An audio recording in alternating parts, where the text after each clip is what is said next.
देवी देवताओं के लोक में एक ऐसी भी देवी हैं जिनकी पूजा सौभाग्य पाने के लिए नहीं बल्कि सौभाग्य को त्यागने के लिए की जाती है। वे न तो दानवी हैं, न ही किसी शाप का परिणाम। वे 10 महाविद्याओं में से एक हैं, मां धूमावती।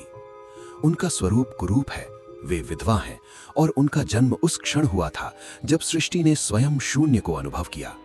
यह कथा कैलाश पर्वत की है, एक शांत हिम से ढकी दोपहर की। उसी समय माता पार्वती के भीतर एक ऐसी ब्रह्मांडीय भूख जागी जिसे कोई साधारण आहार शांत नहीं कर सकता था।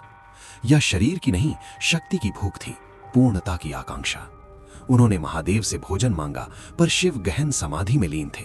न उत्तर आया, न चेतना हिली। बार बार पुकारने पर भी जब शिव ध्यान से बाहर नहीं आए तो वह भूख क्रोध में बदल गई।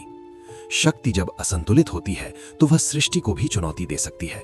उसी अग्नि में माता पार्वती ने वो किया जो अकल्पनीय था। उन्होंने स्वयं महादेव को ही निगल लिया।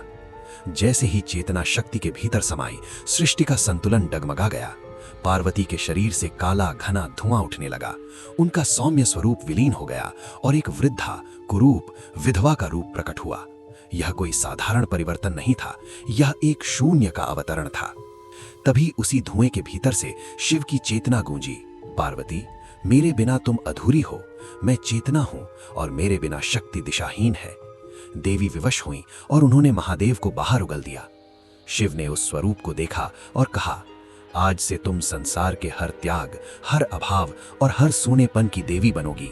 तुम्हारा नाम होगा धूमावती। पर यह कोई श्राप नहीं था, यह एक भूमिका थी। मां धूमावती उस शून्य का प्रतीक है जो सृष्टि से पहले था और प्रलय के बाद भी रहेगा। वे सिखाती हैं कि जब सब कुछ नष्ट हो जाता है तब भी चेतना शेष रहती है।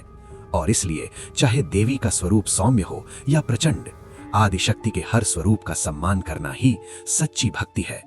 यदि आप आदिशक्ति के हर स्वरूप का सम्मान करते हैं तो वीडियो को लाइक करें, चैनल को सब्सक्राइब करें और कमेंट में जय माता दी लिखकर अपनी श्रद्धा प्रकट करें।